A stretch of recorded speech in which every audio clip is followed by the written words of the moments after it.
My guest today is Dr. Stephen Porges, the man who created the Polyvagal Theory, which is a profound work, a transformative work about trauma and the body and how the body responds in different situations. Stephen Porges, Ph.D., is Distinguished University Scientist at Indiana University, where he is the founding director of the Traumatic Stress Research Consortium. He is Professor of Psychiatry at the University of North Carolina and Professor Emeritus at both the University of Illinois at Chicago and the University of Maryland. He served as president of the Society for Psychophysiological Research and the Federation of Associations in Behavioral and Brain Sciences, and is a former recipient of a National Institute of Mental Health Research Scientist Development Award. In 1994, he proposed the Polyvagal Theory, a theory that links the evolution to the mammalian autonomic nervous system to social behavior and emphasizes the importance of physiological state in the expression of behavioral problems and psychiatric disorders. He is the author of numerous books, including the book I've read, which is The Pocket Guide to the Polyvagal Theory, The Transformative Power of Feeling Safe. He is the creator of a music-based intervention, the Safe and Sound Protocol, which currently is used by more than 1,400 therapists to improve spontaneous social engagement, to reduce hearing sensitivities, to improve language processing, and state regulation. Just a little word about our recording. There were some microphone issues, so there was some wind and some crackles, and I hope that this won't interrupt your viewing and listening pleasure. Dr. Stephen Porges, welcome to Compassion in Action. Well, first of all, Fritzy, thank you for inviting me to share my perspective with you. Thank you so much for agreeing to do this. It's your wisdom and how you've deconstructed this problem we call our human condition is just. Well,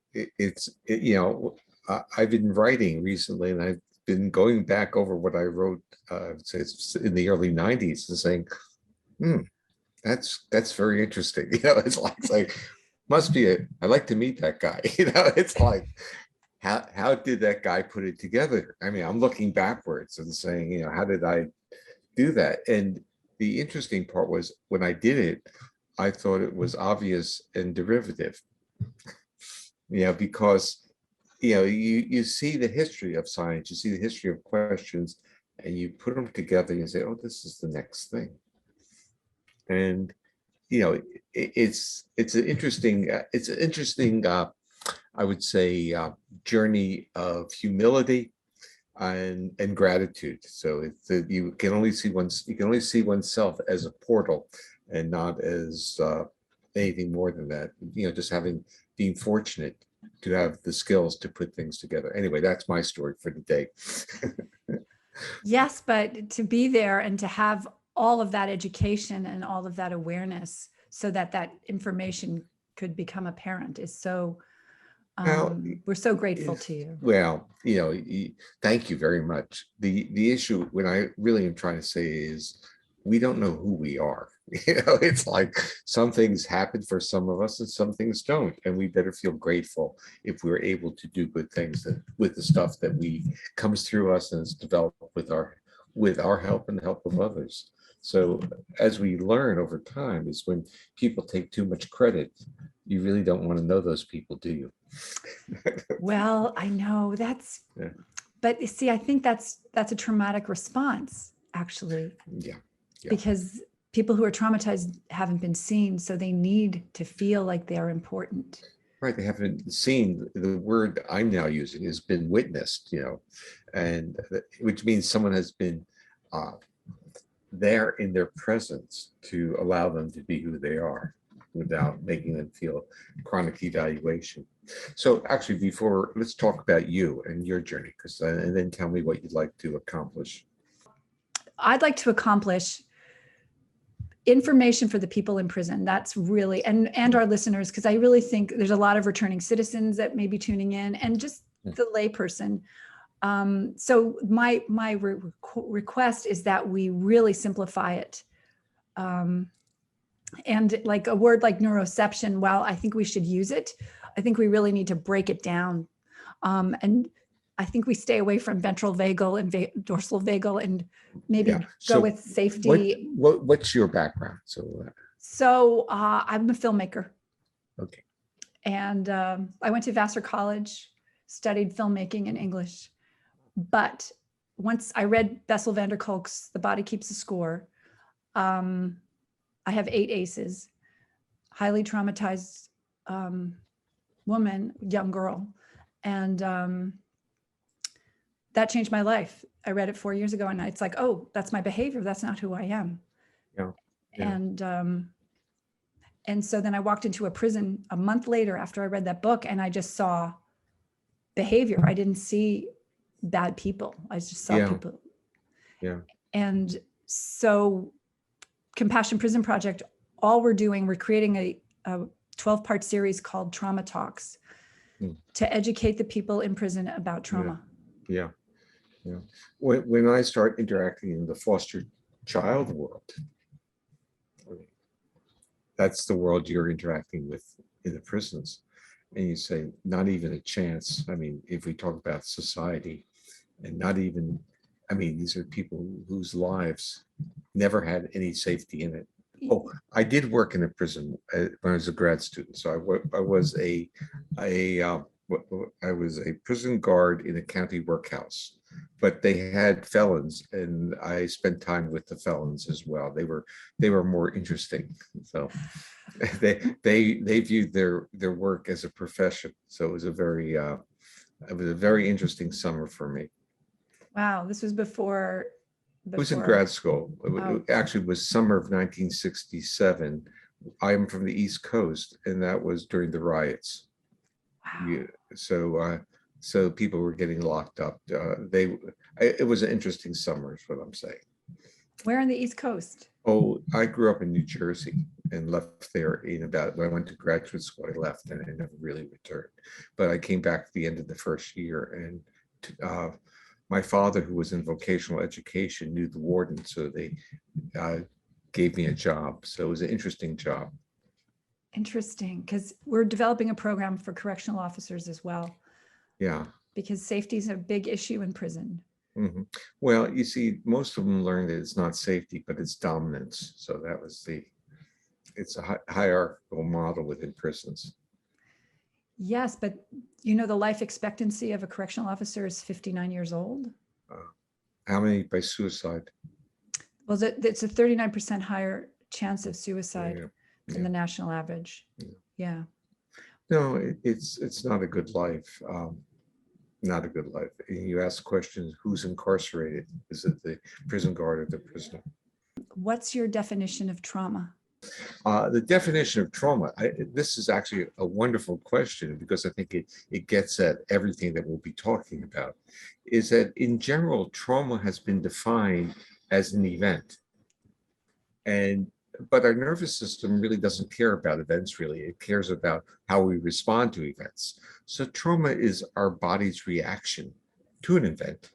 And so we have to be very careful about attributing trauma solely to an external cue or external bit, because when we do that, we end up by saying, well, that didn't bother me. Why are you falling apart? And we start getting into judgment of others and blaming, in a sense, the survivor or the victim of the traumatic event. It's because they couldn't, in a sense, resolve it. Their bodies were very, very vulnerable. So in the world of trauma, we've been really selling the issue that traumatic events are everything. In fact, when we talk about trauma, we often use cumulative adversity scales that nearly accumulate the number of traumatic events that we've been exposed to. Now, in general, that's helpful and useful, but it misses out on the many who functionally are let's say, traumatized. Their nervous system has been reorganized by events that others would view as not being traumatic events. So we need to, in a sense, respect the individual's reaction. And so trauma is really a bodily response, bodily feelings.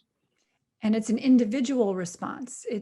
One event could affect someone, no problem, and then the next person devastates them for the rest of their life.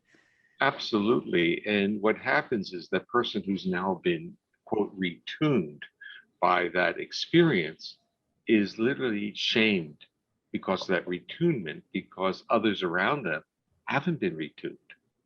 And now they're basically humiliated. So they're not only are they injured by the event, they're injured about talking about the fact that they are injured. Which is so interesting because most of traumatic events, it feels like it's our inability to respond or fight off the predator or fight off the person who traumatized us. But when we're children, those are our parents. Or they can be our parents. They're not Right. always our parents. Right, or a caregiver, They can be care. Basically, there's something very special that happens with childhood traumatic experiences. And that is, there's some tremendous power differential. And it's occurring with a person who we, almost in a sense, innately trust. Our bodies want to trust the person. And in trusting that person, that vulnerability is not merely the physical injury, it's the violation of trust. So we have to understand that as a species, as humans, we survive primarily because we can trust others. And what trauma does, it disrupts the body, retunes the nervous system, puts it into a chronic state of threat. So people are hypervigilant. Their bodies don't want to give others hugs. Proximity is now a threat. Interestingly, the mental images that many people who have experienced severe trauma is that they would love to have loving relationships. They love to be safe in the arms of another. But when they attempt to do that, their body recoils. So it's like they have two brains. They have a brain with this intention to be a normal, happy human being, and then a very deep underlying their awareness and consciousness is the body trying to protect them, their nervous system's role in making sure they're not violated again. Yes, it sounds very familiar. And intimacy on all levels is difficult for people that are traumatized. The paradox is that it is difficult, but their intentionality, their mental images, is that they would like to have it. So it tells you a lot about what it is to be a human. We want those relationships. But the issue is if our bodies have been retuned to be in chronic states of threat. So if we almost toss out the word traumatized or trauma and say, is my body in a state of threat? Does it get out of states of threat? And do I really understand when it's in a state of threat? So does proximity with another, does that make my body feel uncomfortable that I need to get out of that relationship? And so we start to understand that being in the state of threat is the body's natural defense. It makes the body stronger in a way to fight off predator. It makes the body more sensitive to signals of danger, more hypervigilant.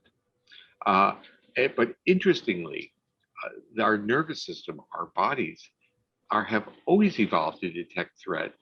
And even when that threat is a pathogen, an illness, or a social cue. But what makes us as humans and other social mammals unique is that there are cues that turn off states of threat.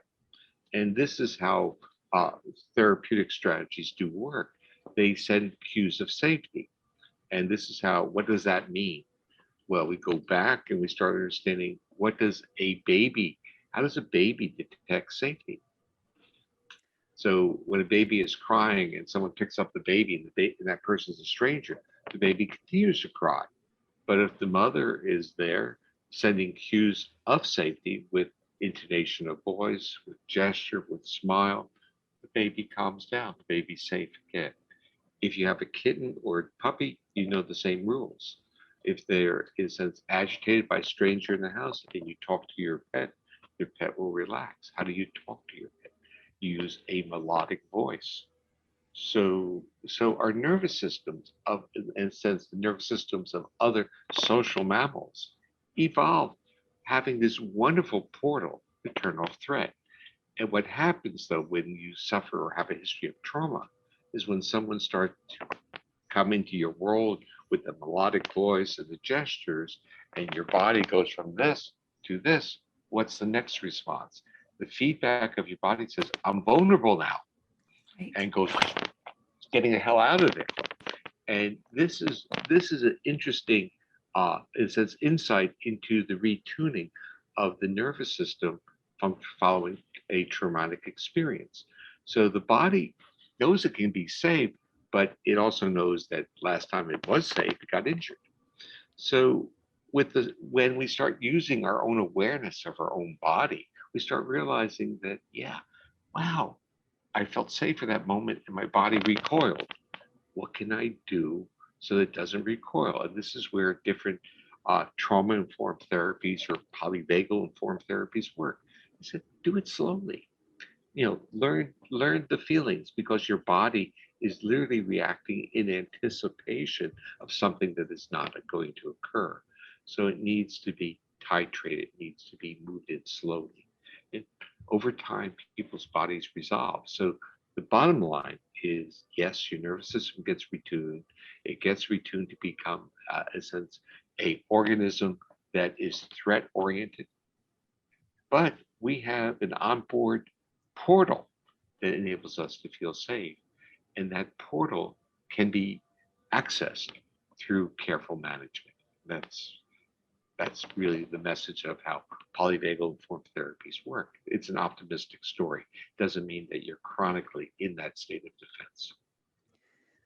It sounds like such hope, because as a traumatized child, I lived in a state of defense, and road rage would just, and I never understood why I overreacted so severely, and just someone cutting me off or pushing near me, the whole body, the whole organism is in, but it's angry too. Well, okay, let's retell your story from a different level. Let's start talking about this remarkable body that was trying to take care of you.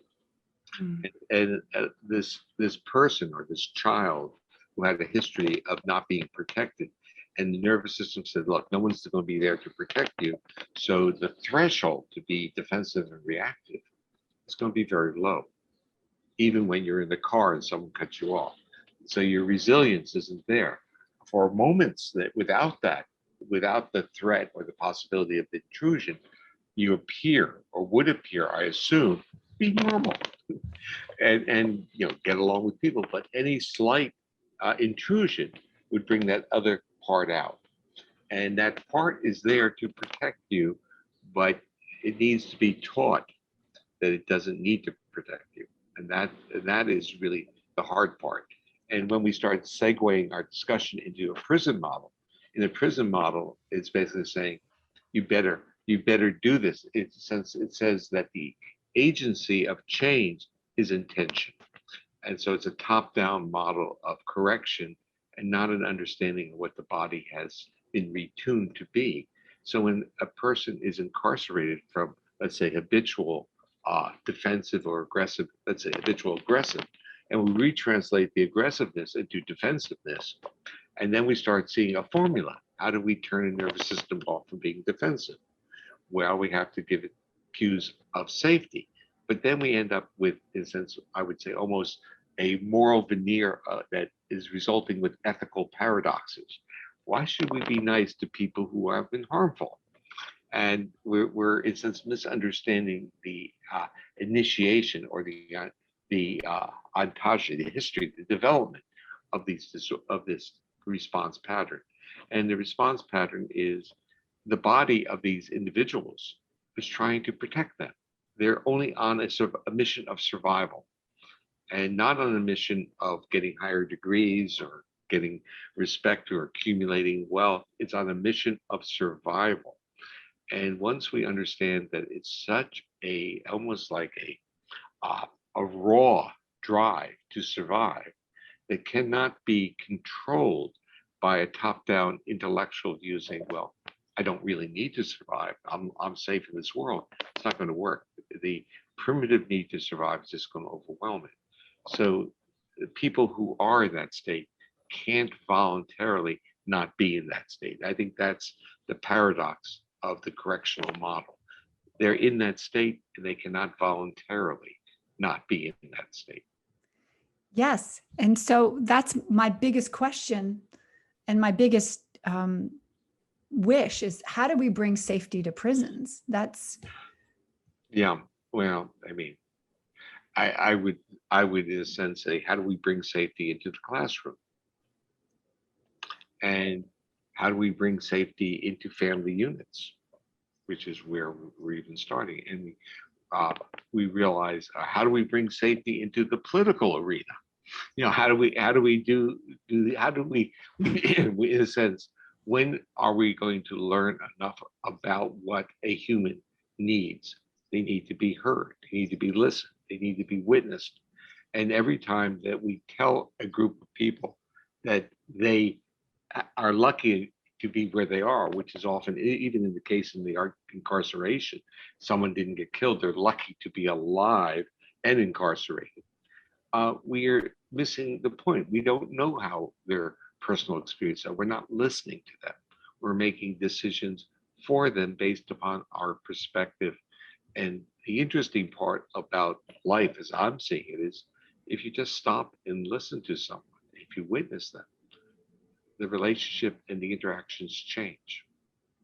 You don't have to agree with people. See, this is, again, we are on almost a materialistic worldview where we think that we can overpower and argue. And when we win the argument, there is no dissent. And that's not how it's done. We don't win arguments. You basically listen, and then certain decisions are made. They don't agree with it. Not everyone agrees with it, but decisions are made. And the understanding, and in a sense, the compassion for other enables things to move forward. but that's what it is. It's the ability to listen and then open your heart, because, but people in the correctional systems, they're trained to shut their hearts down. Well, they're adaptively. So you're bringing up a real important point, and that is, when does an individual shut their heart down? When do they stop feeling the other person? When they're under a state of threat. So, I mean, you just gave the answer that in the correctional institute, the guards aren't safe. The staff doesn't feel safe. And not feeling safe is broadcast. It's broadcast in voice, facial expression, gesture. And in the prison setting, it's broadcast in the mannerisms of the institution. I mean, it's all very unambiguous in let's say, in a higher security type of facility. In a low security, what's the term they use for Low level or low level of security? It's much more interactive. And then Yeah. people who see that say, well, why do they even call it prison? You know, they start, you know, they're missing the point of what is incarceration. And again, this is an important point to think about what incarceration is to a social mammal. The worst thing for a social mammal is isolation.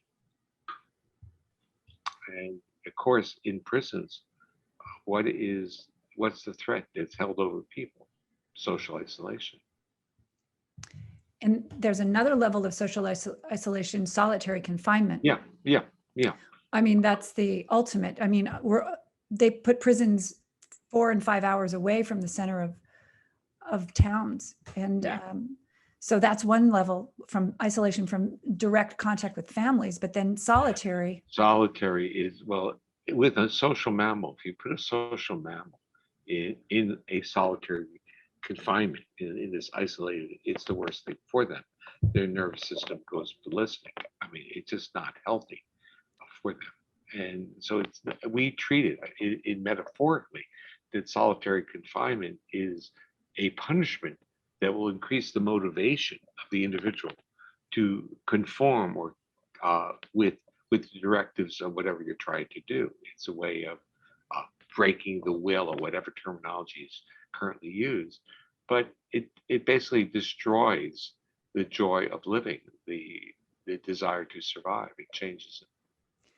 But it also activates the fight-flight response. At first, I mean, I would say that's the optimistic aspect of solitary confinement, meaning that the nervous system's initial reaction is to be defensive, to go into fight-flight.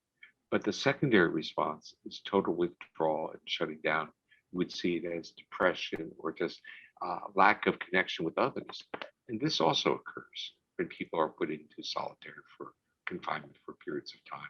And that's disastrous because joy of living or joie de vivre, joy to stay alive is gone. I mean, and that is, that's when you start getting all these other types of what would be called comorbidities, meaning gut problems, heart problems, disease, because the nervous system is no longer managing the organs.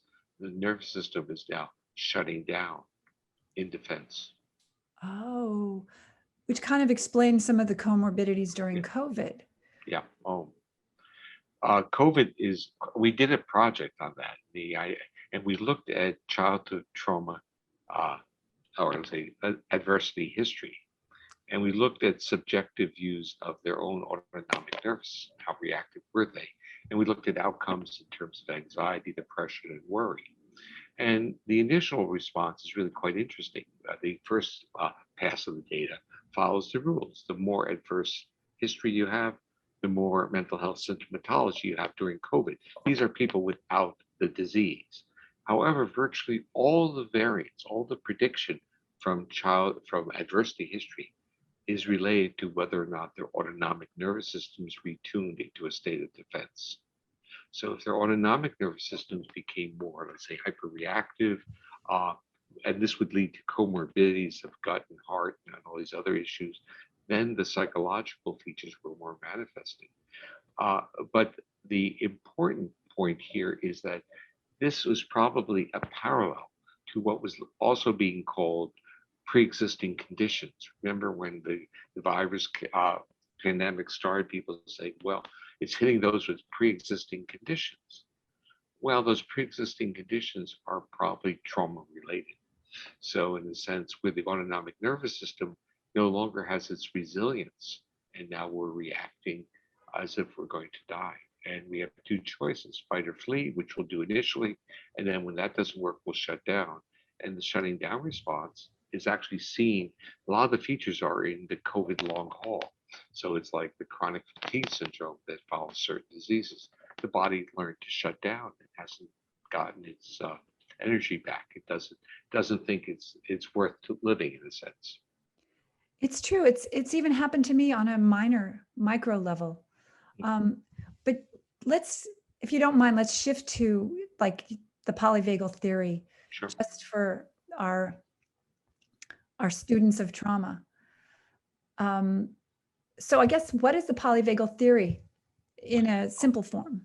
In simple form, it really is emphasizing that our physiological state, our autonomic state of our autonomic nervous system, is a major mediator of how we react to the world, how we embrace the world or we retract or fight the world, one or the other. So based on this physiological state we're in, we're either accessible, engaging, good witnesses, lack evaluation of others, we're there. We're compassionate, passionate species. But if our body's in a state of mobilization, we may end up being very reactive and moving into a fight flight. And if our body starts moving into a shutting down state, we dissociate and literally disappear. So our goal is just not to be on the planet. And a lot of people who have trauma histories, they gravitate to that because physically it's safer for them if they just don't exist. So you start seeing this whole trajectory. The interesting part about the polyvagal theory is that those three circuits of social engaging, co-regulatory, more physiologically homeostatic, meaning supporting. Okay, so the polyvagal theory basically explains that those three different states, a state that enables us to be accessible and socially interactive, supportive, and let's say compassionate of others or mutually regulate others, that state, we can move out of that state and we can be in the state of mobilization or fight flight. And when we're not in that state, we could even shut down and dissociate. So the theory basically says that our physiological state is this major mediator of how we relate to the world, how we experience the world. And it's very predictable that as we shift physiological states, the portfolio behaviors become obvious.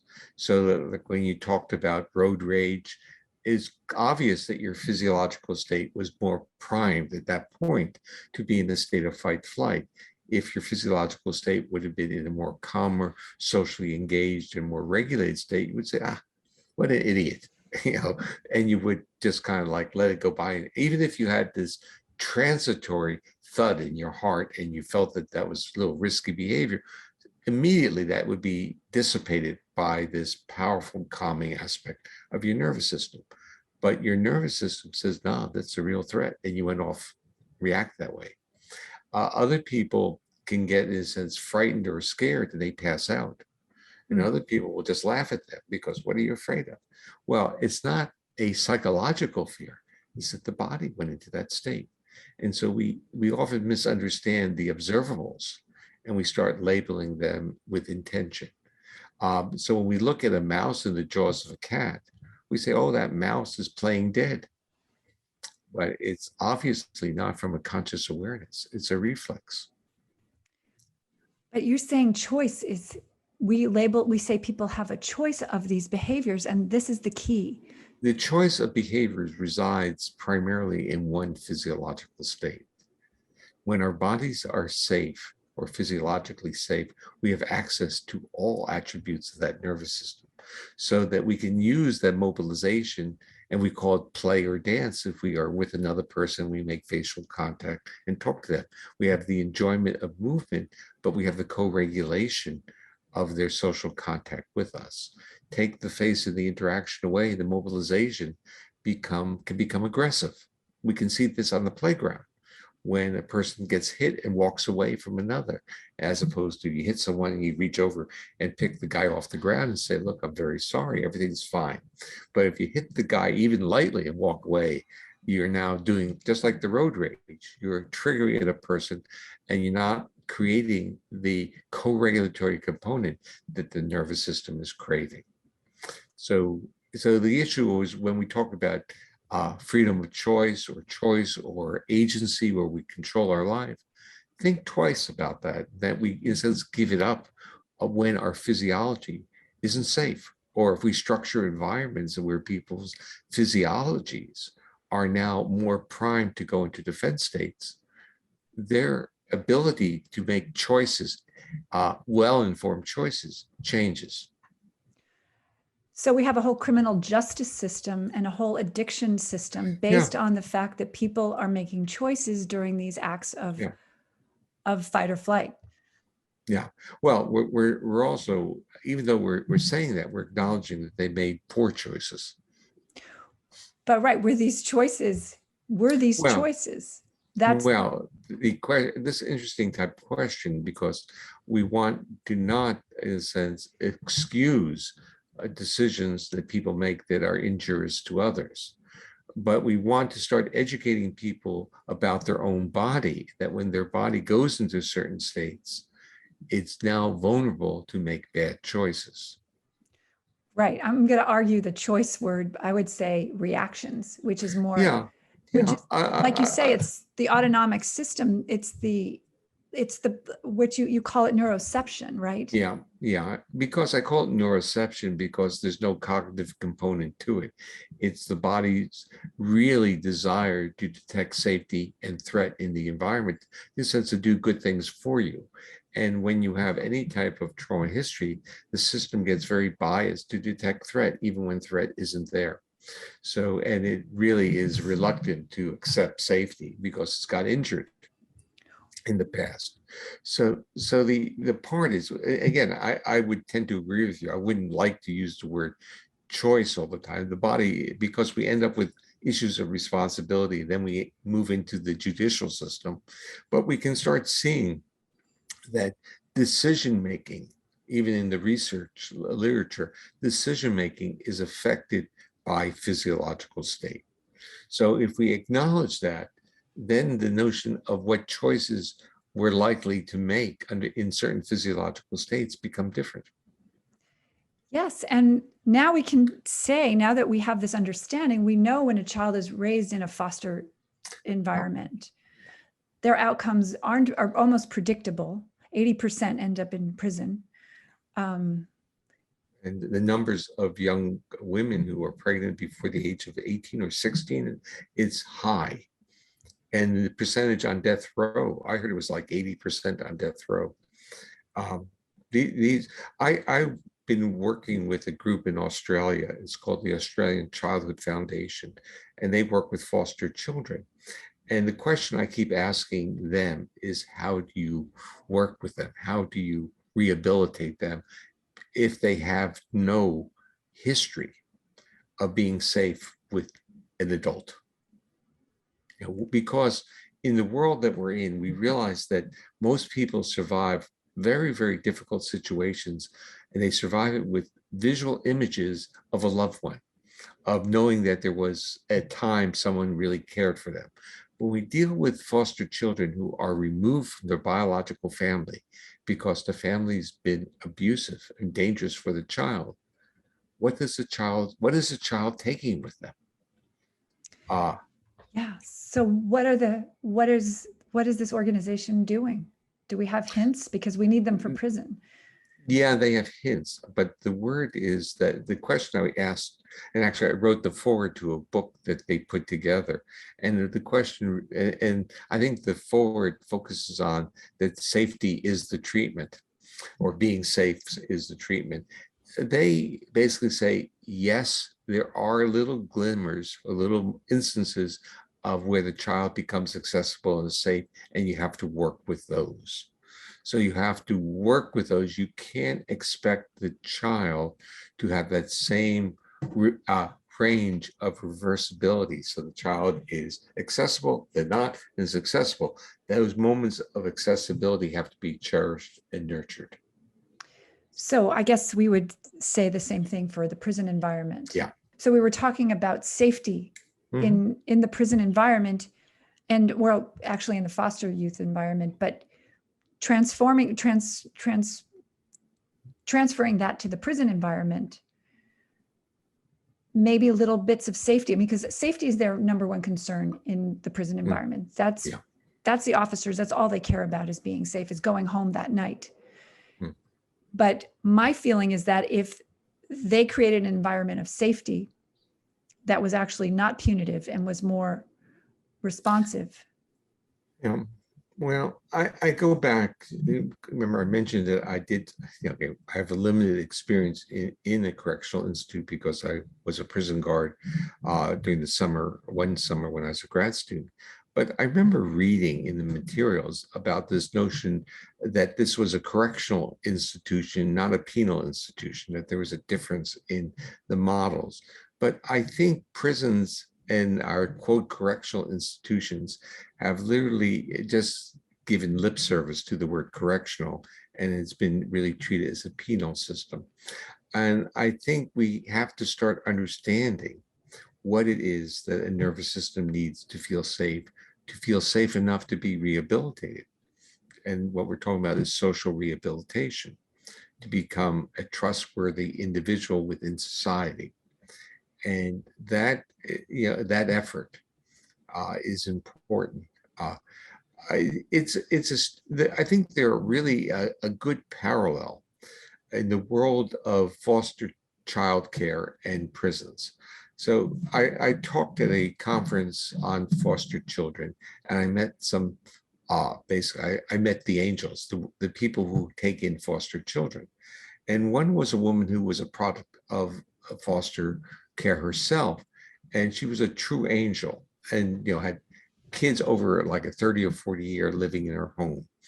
And you start hearing these various stories, and that is, they're going to break your heart, they're going to steal from, she's telling me all the things, all the good and all the bad things, that the lack of certainty and the fear. And in some situations where one foster child would get adopted and the other one wouldn't, it created, again, more of this violation of trust, even within the foster child realm.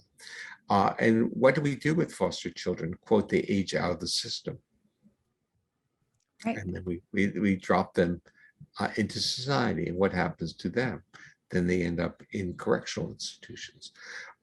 It's not it's not providing a very positive statement of of how humane we are as a society in our caring of others. I was very, I looked at that video of the circle, and I was very taken by that. And I was thinking about that as a clinical exercise, that as people stepped in and shared that moment, how did they interact with each other after that experience? That's the key to the circle, is sitting in circles, sitting in a circle and talking about their traumas. That's the model that we've created. And that, to me, that's the secret sauce, is the time after they do the circle and they realize that they've all been violated and they've all lost trust. Yeah. And have in your program, in your work, have people used equine horses and dogs? And well, I actually know one woman who's doing equine, and I know there's the dog program. If you saw in the circle, there were a few dogs there. So they're rehabilitating, the dogs are rehabilitating the men and vice versa. Well, interesting thing with dogs and with horses, that often people who have been violated by other people feel safe enough to trust a horse or a dog. It's really quite remarkable, and they want to trust these animals. And the animals pick up the cues very readily, and the animals are picking up cues of warmth and acceptance in these people. Well, I got a dog when I was 8 years old, and I think it saved my life. And I won't live without a dog for the rest of my life. I told my husband, we're going to always have a dog. And but I think all prisons should have the dog program, and the horse program is fantastic. Even a cat program, even though they're not as social. But they're warm and fuzzy. So. Yes. It's probably a kitten program, so that's but I understand your point. The beauty of dogs is that they require face-to-face interactions. So if you don't look at your dog, and if you don't talk to your dog in a prosodic modulated voice, the dog interprets it as rejection. Yes, and we play with our heads together. Yeah. As you've said in other podcasts, I've been listening to hundreds of your podcasts. I'm obsessed. I'd like to talk about the 3 states. There's safety, mobilization, and immobilization. Yeah. And there's one thing you talked about in a different podcast. You said that some people do risky behavior. Yeah, I know where you're going. As a state regulator. And that is, if you really have experienced severe trauma, there's a possibility that your body shut down during that, where you couldn't move and you were just totally overwhelmed by it. And it wasn't a voluntary reaction, but your body just said, I'm out of here. So you shut down or dissociated, and what happened, and you're still alive. So the adaptive function was actually good because you weren't physically injured more. The issue on that,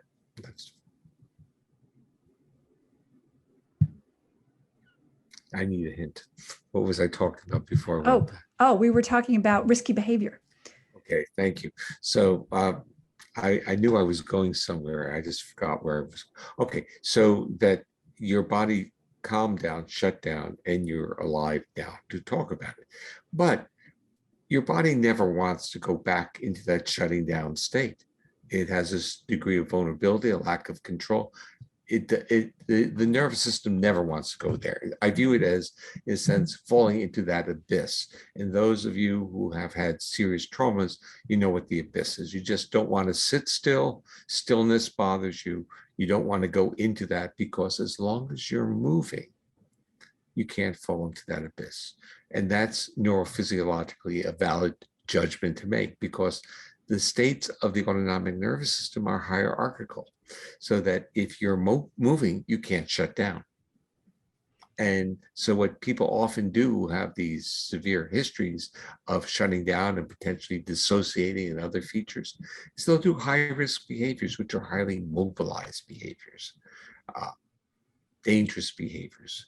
So as long as their body, in a sense, people say they get adrenaline rushes or they need that feeling, but as long as their body is now tense enough to move, and they're not going to go into that abyss. So it's adaptive staying out of that abyss. So we could also add ADHD to that kind of thing. And Yeah. Or let's say anxiety, very anxious. I mean, there's a lot of terms out there where people could be viewed as being very irritable, or very, in a sense, using California terms, tightly wrapped. They still use it, where it's basically describing someone who is reactive. So you have to be careful what you say.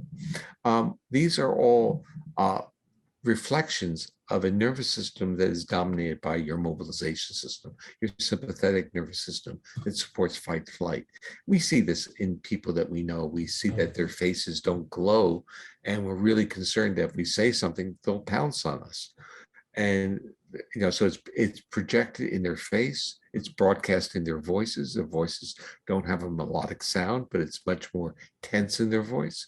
And we tend to, in a sense, tiptoe around them. Because they're going to react to us. We know that. And what they're telling us is they're in a physiological state that's primed to be reactive. Sounds like me a few years ago. Could you tell us what dissociation means? Because I don't. Yeah, dissociation is it's an interesting phenomenon. So that, and it's very, very prevalent within the trauma world. Because let's start off with, we talked about the possibility of death fainting or shutting down. And so where the person passes out and they're just not in their body.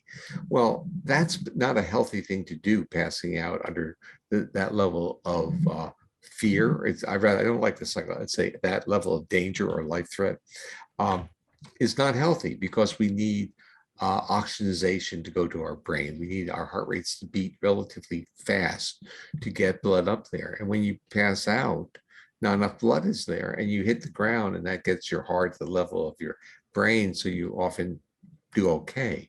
But what happens is that since it's potentially lethal to shut down like that, our nervous system is smart.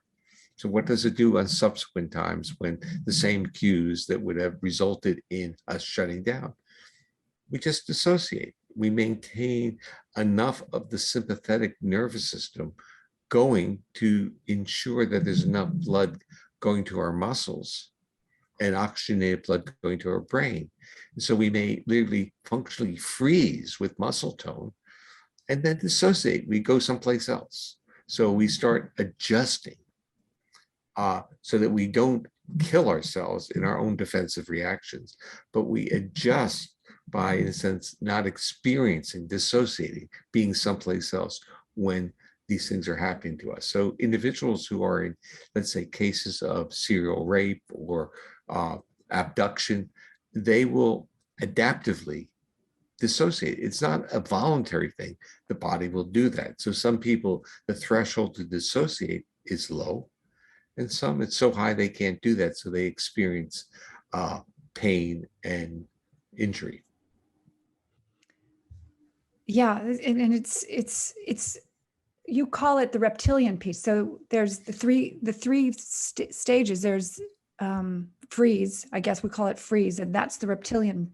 Well, you see, reptiles will immobilize because they don't have big brains. It's very common in them, and so that immobilization system. In fact, they do things like they will immobilize and defecate.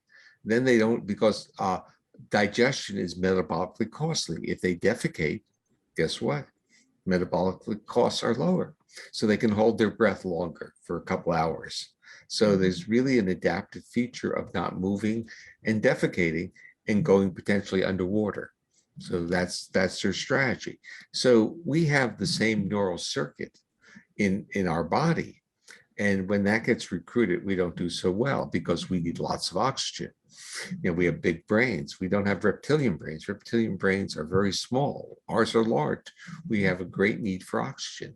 So that when we immobilize, we can't do it too long or too often. So the nervous system makes an adjustment. So freeze becomes that adjustment, where collapse would be much more like a reptilian reaction. Collapse. collapse or multi-system shutting down. But freeze, where even thinking of the word freeze has tension in it, it has sufficient muscle tone so that the body doesn't hit the ground.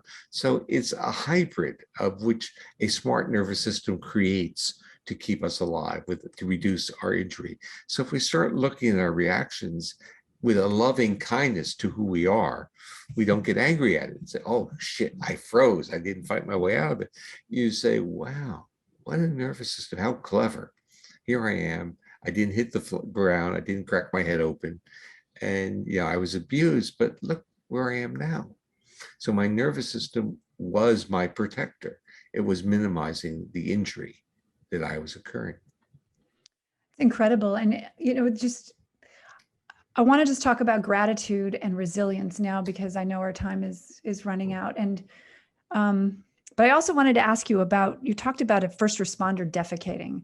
And I just wanted clarification on that, because I thought people defecate when they're in shock, or what is that? Oh, I didn't mention a first responder. I said reptiles defecate. No, I know, but in another interview you did. I think you did. Okay. I don't think so, but never mind. I might have, but let's assume that a first responder defecated. Okay, and so let's go from there. Well, no, it's okay. That was just, I just wanted clarification on that. But I think that I might have talked about a first responder. I think I was talking about the Florida shootings, where a person was literally immobilized and wouldn't go into the building, and they were treating him as if he were a coward and firing. And I said, we don't know that. That's a judgment. It's a possibility that his intention wanted to go there, but his body just wouldn't allow him. And we don't know that. And in a sense, we don't even, when it goes into the news, it's not part of the potential possibility. But there is that possibility, because we're not all, in a sense, wired to be heroes. I mean, we may have the intention to be a hero. So we don't know. I'll give you my own experience, which is, it has nothing to do with being a first responder. It has to do with going into an MRI. Mm. And, as a scientist, I was very curious, because my colleagues and even my son in his research, they do brain scanning, MRIs. So I had to go in and get one. And I was kind of interested. But as I got into it, I got up to my nose and said, wait a minute, I need a glass of water. When I got the glass of water, I went in, they got back over my nose and said, get me out of here. I just could not deal with that confinement. Now, there are times you need MRIs, so you take medication to go in it. But the point was, I didn't know that my body would trigger a panic reaction in confined space. I fly, I do things. So it wasn't like confined spaces were flags to me. So I was just totally shocked by my own body's reaction. I think this can be the same situation in life threat situation. We don't know how our body will react, and it's presumptuous and inappropriate for us to make decisions about other people's intentions. Absolutely. Okay, so just quickly about gratitude, because you talk about it in your other podcasts about how important it is for our nervous system. Well, what I'm saying is that actually, I would actually deconstruct it even further. We have to stop feeling that we're under threat, which means we have to stop feeling that we're always being evaluated. We have to restructure how we interact with the world so that we have gratitude for our day-to-day existence. So I'm going to actually ask the people who are listening, if you didn't have threats, which could be manifested as financial needs or evaluation in work or school, what would your life be like? How would you feel? Would you still have curiosity to learn? Would you still have a desire to be helpful, to be a productive and helpful human being? And I would say most people would. And they would rather see a world that was about shared journeys of discovery and helping others than a world of accumulation and power. So what I'm really trying to say is, when we step back, we have to feel a gratitude for what it is in our core, who we are. And who we are as a species is a remarkable species, because we're a species that cares about others. And we're a species whose primary motivation is to interact with others, to co-regulate, to feel comfortable in the presence of another. So rather than arrogance and disdain for others, we like feeling accessible, because through accessibility, we interact and we co-regulate. We feel better about ourselves, and we are able to help others feel better about themselves. Co-regulation to me seems to be the key, isn't it? It's the key to, okay, I like to call it our biological imperative, meaning that without it, we as a species we don't exist. And when you talk about the issue of incarceration and the prison population, that is a population that does not have a history, or many of them don't have a history of, let's say, more optimal co-regulation. And that's why you also see addictive behaviors as being part of this high-risk behaviors. But addictive behaviors are other strategies to regulate their physiology, because their social interactions aren't working, or they don't have them.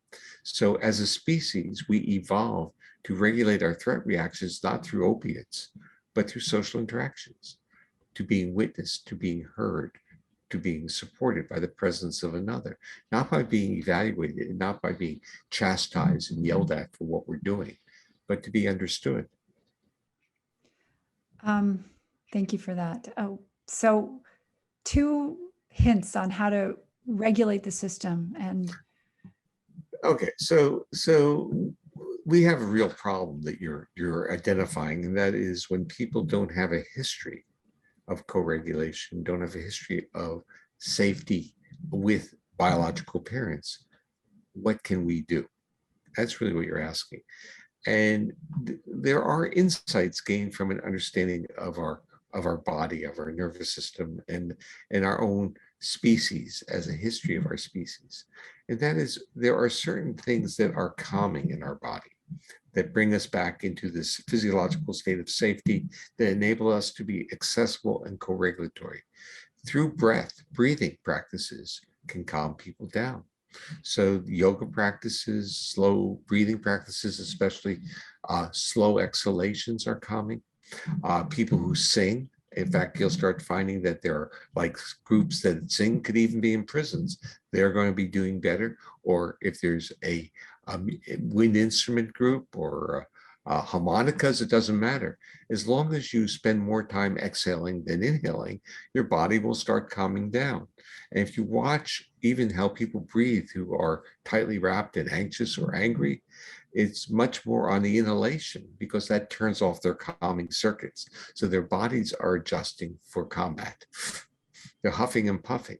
And what we want to do is reverse that. We want the breath to come out, the voice to become softer, or not necessarily softer, more melodic, but we want the muscles literally to be softer and not as tense. We want to calm people down. And when we do that, it's not only they become more social, they become healthier.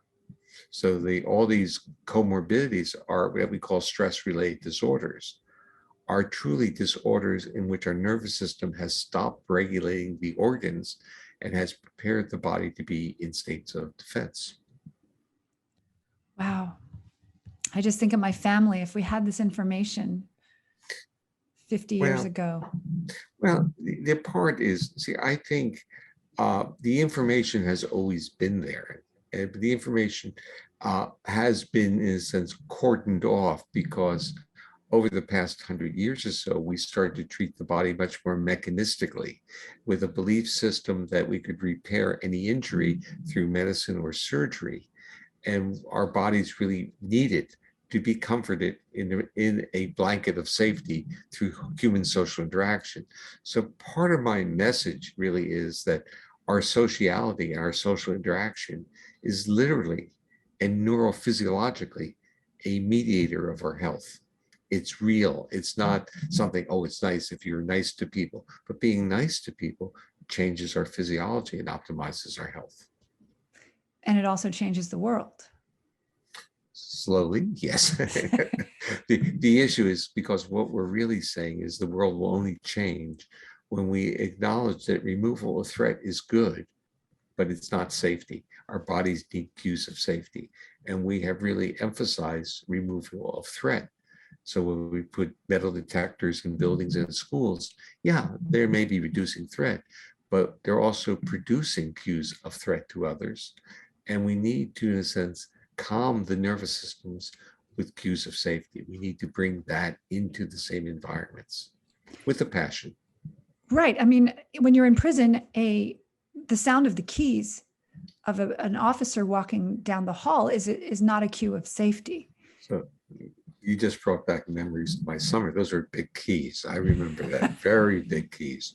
And yeah, in prisons, there's I would say there's myths, both in myths told by security guards and myths that are like urban myths that are perpetrated within the prison environment itself. And they really need to have a better sense of what it is, what the humans need. And they need to feel safe.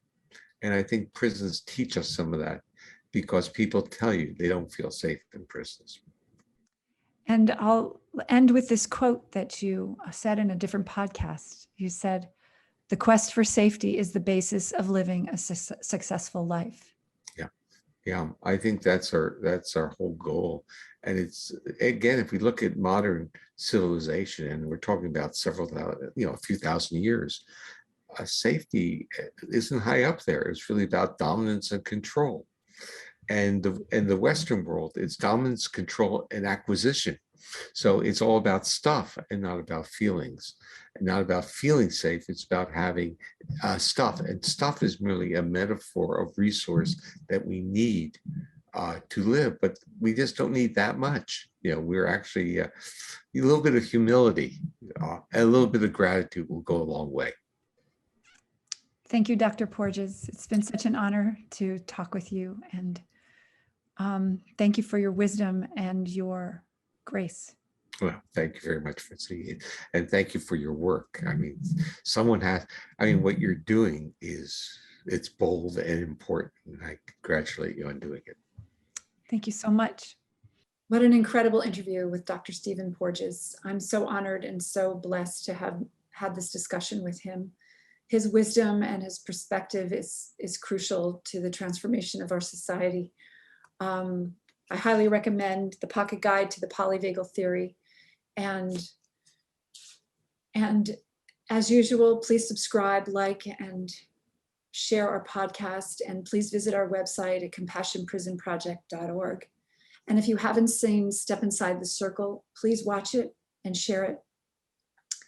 And if you're so moved, donate to our cause. Thank you so much for watching.